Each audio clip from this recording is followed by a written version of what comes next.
ಯಾಕೆ ಬೇಕು ಇದು ಇನ್ನೊಂದು ಅನ್ಕೊಂಡ್ರೆ ಎಲ್ಲೂ ಒಂದ್ ಕಡೆ ಬ್ಯಾಲೆನ್ಸ್. ಗವರ್ನರ್ ಯಾಕೆ ಅಂತ ಹೇಳಿದ್ರೆ ಸರ್, ಗವರ್ನರ್ ಮೇಲೆ ಯಾರೋ ಒಬ್ರು ಸಾಮಾನ್ಯ ಮನುಷ್ಯ ಹೋಗಿ ಇವತ್ತು ಮುಖ್ಯಮಂತ್ರಿ ಸ್ಥಾನ ಎಲ್ಲಿ ತಂದು ನಿಲ್ಸಿವ್ ನಿಮ್ಗೆ ಗೊತ್ತು ಸರ್. ಎಷ್ಟೋ ಸಂದರ್ಭಗಳಲ್ಲಿ ಶಾಸಕರು ಹೇಳಿರೋದನ್ನ ಅವ್ರ ಮನಸ್ಸಿಲ್ಲಂದ್ರೂ ಮಾಡಲೇಬೇಕಾದಂತ ಅನಿವಾರ್ಯತೆ ಮುಖ್ಯಮಂತ್ರಿ.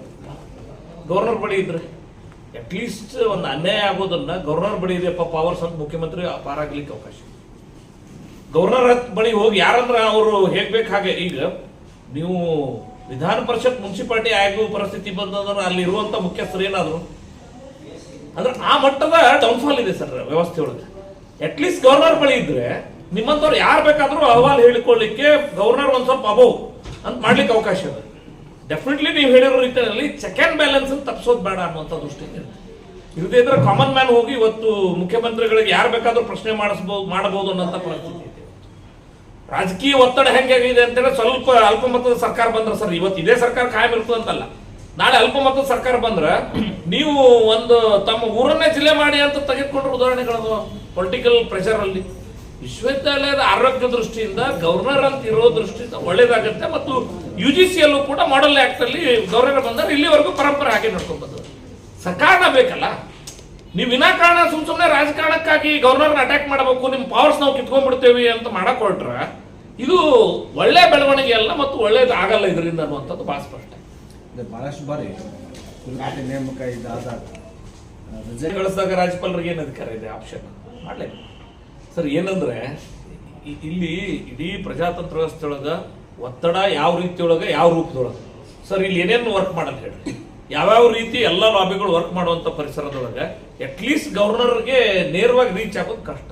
ಮುಖ್ಯಮಂತ್ರಿಗಾದ್ರೆ ಯಾರು ಬೇಕಾದ್ರೆ ಸರ್, ಇನ್ನೊಬ್ರು ಯಾರೋ ಹೇಳ್ತಿದ್ರು ನನಗೆ, ಮುಖ್ಯಮಂತ್ರಿ ಮಧ್ಯರಾತ್ರಿ 12ಕ್ಕೆ ಫೋನ್ ಮಾಡ್ರಿ, CM ಮಾತಾಡಕ್ ಹೇಳ್ರಿ. ಪ್ರಜಾತಂತ್ರ ವ್ಯವಸ್ಥೆ ಅವರು ಇಲ್ಡ್ ಆಗ್ಲೇಬೇಕಾಗ್ತದೆ. ಗವರ್ನರ್ ಆಗಿದ್ರೆ ಇಲ್ಲಿವರೆಗೂ ಏನ್ ಸಮಸ್ಯೆ ಆಗಿದೆ, ಹಂಗಾದ್ರೆ ಅವ್ರು ಬಹಿರಂಗ ಪಡಿಸ್ಲಿ.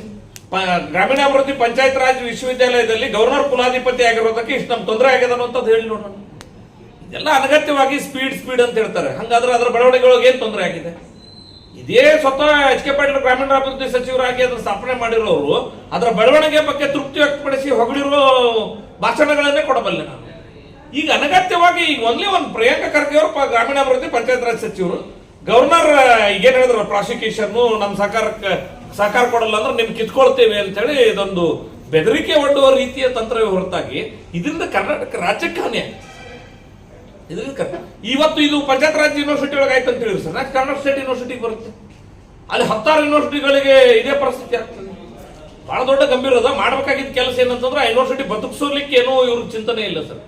ಎಲ್ಲಾ ಯೂನಿವರ್ಸಿಟಿಗಳು ಗೆಸ್ಟ್ ಫ್ಯಾಕಲ್ಟಿ ಮೇಲೆ ಸರ್. ಇಡೀ ವುಮೆನ್ ಯೂನಿವರ್ಸಿಟಿಯಾಗ ನಾನ್ ಟೀಚಿಂಗ್ ಪರ್ಮನೆಂಟ್ ಹುದ್ದೆ ಒಂದು ನೇರ ನೇಮಕಾತಿ ಮಾಡ್ಕೊಳ್ಳಿ.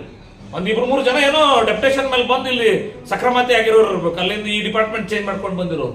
ಸೊ ನೀವು 20 ವರ್ಷ ಆಯ್ತು ಎಮೋಷನ್ಸ್ ಕೇಳ್ತೀರಿ. ನಮ್ಮ ಅಧಿನಾಯಕಿ ಸೋನಿಯಾ ಗಾಂಧಿ ಅವರು ಅಡಿಗಲ್ ಹಾಕಿದ ಯೂನಿವರ್ಸಿಟಿ ಅಂತ ಹೇಳ್ತಾರೆ ಇಲ್ಲಿ ನಾಯಕರುಗಳು. ಅದಕ್ಕೊಂದು 500 ಕೋಟಿ ಗ್ರಾಂಟ್ ತರುವಂತ ಕೆಲಸ ಇವತ್ತಿನವರೆಗೂ ಮಾಡಿ ವಿಶ್ವವಿದ್ಯಾಲಯ ಅಭಿವೃದ್ಧಿ ಮಾಡೋ ದೃಷ್ಟಿಯಿಂದ ಯೋಚನೆ ಮಾಡಲಿ. ವಿನಾಕಾರಣ ಇದು ಯಾಕೆ ಬೇಕು ಅಂತ ನಮ್ದು ಭಾಷೆ. ಕುಲಪತಿಗಳ ನೇಮಕಾತಿ ವಿಚಾರಕ್ಕೆ ಕರ್ನಾಟಕ ಮಾತ್ರ ಅಲ್ಲ, ಗುಜರಾತ್ ಆಗಲಿ ಮಹಾರಾಷ್ಟ್ರ ಆಗಲಿ ಅಲ್ಲಿ ಕೂಡ ರಾಜ್ಯ ಸರ್ಕಾರ ಅಷ್ಟು ವಿಷಯಗಳನ್ನ ತಮ್ಮ ಮುಂದೆ ಪ್ರಸ್ತಾಪ ಮಾಡಿದ್ದಾರೆ. ಅದೇ ರೀತಿ ಇವತ್ತು ವಿಶ್ವವಿದ್ಯಾಲಯಗಳು ಏನು ವಿದ್ಯಾರ್ಥಿಗಳು ಅಂತಕ್ಕಂಥದ್ದು ಏನು ಇವತ್ತು ಶಿಕ್ಷಣದ ಭಾಗ ಆಗ್ಬೇಕಂತಕ್ಕಂಥ ಏನು ಕಲ್ಪನೆ ಇತ್ತು, ಇವತ್ತು ಬಹುತೇಕ ಮುಖ್ಯಮಂತ್ರಿಗಳ ಈ ಒಂದು ನಿರ್ಧಾರದ ಏನಪ್ಪ ಅಂತಂದ್ರೆ ಇವತ್ತು ಶಿಕ್ಷಣ ಕ್ಷೇತ್ರದ ಏನಪ್ಪ ಅಂತಂದ್ರೆ ನೇರವಾಗಿ ರಾಜಕಾರಣ ಆಗ್ತದೆ ಅಂತಕ್ಕಂಥದ್ದು ಏನಪ್ಪ ಅಂತಂದ್ರೆ ಇವತ್ತು ಸಾರ್ವಜನಿಕವಾಗಿ ವ್ಯಕ್ತ ಆಗ್ತಕ್ಕಂಥ ಅಭಿಪ್ರಾಯ ಇವತ್ತು ಈ ಸಂದರ್ಭದಲ್ಲಿ ಮೂಡ್ತಾ ಇದೆ. ಬಹುತೇಕ 27ನೇ ತಾರೀಕು ನಡೀತಕ್ಕಂಥ ಈ ಒಂದು ಸಚಿವ ಸಂಪುಟ ಸಭೆಯಲ್ಲಿ ಕರ್ನಾಟಕ ವಿಶ್ವವಿದ್ಯಾಲಯಗಳ ಕುಲಾಧಿಪತಿಯಾಗಿ ಅಧಿಕಾರ ಇರ್ತಕ್ಕಂಥ ಮಾನ್ಯ ಘನತೆಯುತ ರಾಜ್ಯಪಾಲರಿಂದ ಮುಖ್ಯಮಂತ್ರಿಗಳಿಗೆ ಏನಪ್ಪಾ ಅಂತಂದ್ರೆ ಕುಲಾಧಿಪತಿ ಹುದ್ದೆಯಲ್ಲಿ ಇರ್ತಕ್ಕಂಥದ್ದು ಏನಪ್ಪಾ ಅಂದ್ರೆ ಅಕ್ಷಮ ಏನಪ್ಪಾ ಅಂತಂದ್ರೆ ಒಬ್ಬ ಸಂವಿಧಾನಾತ್ಮಕ ಹುದ್ದೆಯಲ್ಲಿ ಇರ್ತಕ್ಕಂಥ ರಾಜ್ಯಪಾಲರ ಅಧಿಕಾರವನ್ನು ಏನಪ್ಪಾ ಅಂತಂದ್ರೆ ಮುಖ್ಯಮಂತ್ರಿಗಳು ಕಸ್ಕೊಂಡಿಟ್ಕೊಂಡು ಏನಪ್ಪಾ ಅಂದ್ರೆ ಪ್ರಯತ್ನ ಮಾಡ್ತಾರೆ ಅಂತಕ್ಕಂಥ ನಮ್ಮ ಮೇಲ್ನೋಟಕ್ಕೆ ಕಂಡು ಬರ್ತಾ ಇದೆ. ಬಹುತೇಕ ಈ ರಾಜ್ಯದ ಮುಖ್ಯಮಂತ್ರಿಗಳು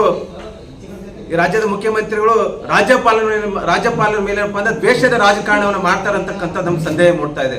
ಬಹುತೇಕ ಮೂಡ ಹಗರಣದಲ್ಲಿ ನೋಡ್ತಾ ಇದೀವಿ. ಮೂಡ ಹಗರಣ ಸಂಬಂಧಪಟ್ಟಂಗೆ ಮುಖ್ಯಮಂತ್ರಿಗಳ ಮೇಲೆ ಏನಪ್ಪಾ ಅಂತಂದ್ರೆ ರಾಜ್ಯಪಾಲರು ಏನಪ್ಪಾ ಅಂತಂದ್ರೆ ಪಬ್ಲಿಕ್ ಪ್ರಾಸಿಕ್ಯೂಷನ್ ಅವಕಾಶ ಕೊಟ್ಟಿದ್ದ ಪರಿಣಾಮ ಏನಪ್ಪಾ ಅಂತಂದ್ರೆ ಇವತ್ತು ಮುಖ್ಯಮಂತ್ರಿಗಳು ಏನಪ್ಪಾ ಅಂತಂದ್ರೆ ರಾಜ್ಯಪಾಲರ ಮೇಲೆ ಇರ್ತಕ್ಕಂಥ ಕುಲಾಧಿಪತಿಯ ಅಧಿಕಾರವನ್ನ ಇವತ್ತು ಕಸ್ತಕ್ಕಂಥ ಕೆಲಸವನ್ನ ಈ ಒಂದು ಮುಖ್ಯಮಂತ್ರಿಗಳು ಮಾಡ್ತಾರೆ ಅಂತಕ್ಕಂಥ ನಮ್ಗೆ ಕಾಣ್ತಾ ಇದೆ. ಅದೇ ರೀತಿ ಇವತ್ತು ಯಾವುದೇ ಕಾರಣಕ್ಕೂ ಶಿಕ್ಷಣ ಕ್ಷೇತ್ರದಲ್ಲಿ ಏನಪ್ಪಾ ಅಂತಂದ್ರೆ ಈ ರೀತಿ ಇರ್ತಕ್ಕಂಥ ರಾಜಕಾರಣವನ್ನ ಮಾಡ್ತಕ್ಕಂಥ ಕೆಲಸವನ್ನ ಈ ರಾಜ್ಯದ ಮುಖ್ಯಮಂತ್ರಿಗಳು ಕೈ ಬಿಡ್ಬೇಕಂತಕ್ಕಂಥದ್ದೊಂದು ನಾನು ಆಗ್ರಹ ಮಾಡ್ತಾ ಇದ್ದೀನಿ.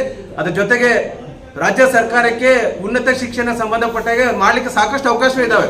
ಬಹುತೇಕ ಇವತ್ತು ಏನಪ್ಪಾ ಅಂತಂದ್ರೆ ಇವತ್ತು ಹಲವಾರು ರೀತಿ ವಿಶ್ವವಿದ್ಯಾಲಯ ಇದಾವೆ. ಯೂನಿವರ್ಸಿಟಿಲಿ ಇರ್ತಕ್ಕಂಥ ಈ ವಿಶ್ವವಿದ್ಯಾಲಯ ಗುಣಮಟ್ಟವನ್ನು ಕಾಯ್ಕೊಳ್ಳೋಕೆ ಸಾಕಷ್ಟು ಅವಕಾಶ ಇದೆ.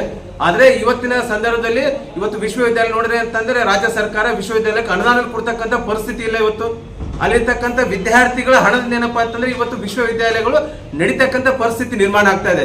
ಹೀಗಾಗಿ ಈ ಕೂಡಲೇ ಏನಪ್ಪಾ ಅಂತಂದ್ರೆ ಮಾನ್ಯ ಮುಖ್ಯಮಂತ್ರಿಗಳು ಕುಲಾಧಿಪತಿ ಹುದ್ದೆ ಏನಪ್ಪಾ ಅಂತಂದ್ರೆ ಈ ಹಿಂದೆ ರಾಜ್ಯಪಾಲರಿಗೆ ಏನು ಕುಲಾಧಿಪತಿ ಹುದ್ದೆ ಅಧಿಕಾರ ಇತ್ತು ಆ ಅಧಿಕಾರವನ್ನ ಮರಳಿ ಕೊಡ್ಬೇಕಂತಕ್ಕಂಥ ಆಗ್ರಹವನ್ನ ತಮ್ಮ ಮುಂದೆ ವ್ಯಕ್ತಪಡಿಸ್ತಾ ಇದ್ದೀನಿ. ಈ ಹಿನ್ನೆಲೆಯಲ್ಲಿ ವಿದ್ಯಾರ್ಥಿ ಪರಿಷತ್ ನೇತೃತ್ವದಲ್ಲಿ ಹೋರಾಟಗಳನ್ನ ಕೈಗೊಳ್ತಾ ಇದೆ. ನಾವು ಈ ಒಂದು ಮುಖ್ಯಮಂತ್ರಿಗಳ ಈ ಒಂದು ಅಧಿಕಾರವನ್ನ ಈ ಕೂಡಲೇ ಏನಪ್ಪಾ ಅಂತಂದ್ರೆ ನಾವು ಖಂಡಿಸ್ತೀವಿ. ಈ ಕೂಡಲೇ ರಾಜ್ಯ ಸರ್ಕಾರ ಬರುವಂತ ಅಧಿವೇಶನದಲ್ಲಿ ಇದನ್ನ ಕೈ ಬಿಡ್ಬೇಕಂತಕ್ಕಂಥದ್ರೆ ಮಾನ್ಯ ನಿಮ್ಮ ಎಲ್ಲರ ಮೂಲಕ ಏನಪ್ಪಾ ಅಂದ್ರೆ ಈ ಸಂದರ್ಭದಲ್ಲಿ ಆಗ್ರಹ ಮಾಡ್ಲಿಕ್ಕೆ ನಾನು ಇಚ್ಛೆ ಪಡ್ತಾ ಇದ್ದೀನಿ.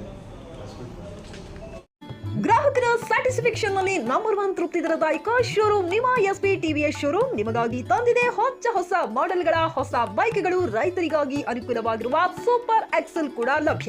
ಹಾಗಿದ್ರೆ ಹಿಂದೆ ಭೇಟಿ ನೀಡಿ ಎಸ್ಪಿ ಟಿವಿಎಸ್ ಶೋರೂಮ್ ಮಾಲೀಕರು ಲೋಕೇಶ್ ಆರ್ಜಿ. ಹೆಚ್ಚಿನ ಮಾಹಿತಿಗಾಗಿ ಸಂಪರ್ಕಿಸಿ 8494951009 ನಾಗಲಕ್ಷ್ಮಿ ದಾಬಾ ಹತ್ತಿರ ಗುಲ್ಬರ್ಗಾ ರೋಡ್ ಹುಮ್ನಾಬಾದ್ನಲ್ಲಿ 24x7 ಸೇವೆ ಸಲ್ಲಿಸುತ್ತಿರುವ ಮಕ್ಕಳ ಹೈಟೆಕ್ ಗಗನ್ ಆಸ್ಪತ್ರೆ.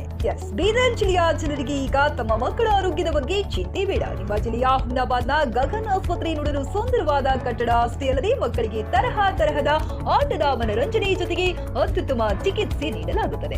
ಇಲ್ಲಿ NICU 10 ಬೆಡ್ಸ್, PICU 6 ಬೆಡ್ಸ್, ಡಿಪ್ಯಾಪ್, ವೆಂಟಿಲೇಟರ್ ಸೇರಿದಂತೆ ವಿವಿಧ ಮುಖ್ಯ ಸೇವೆಗಳು ಕೂಡ ಲಭ್ಯ ಇದೆ. ಹೆಚ್ಚಿನ ಮಾಹಿತಿಗಾಗಿ ಭೇಟಿ ನೀಡಿ ಗಗನ್ ಆಸ್ಪತ್ರೆ, ಪೊಲೀಸ್ ಠಾಣೆ ಹಿಂದುಗಡೆ, ಹುಮ್ನಾಬಾದ್. ಸಂಪರ್ಕಿಸಿ 9620618472 ಅಥವಾ 8846666532.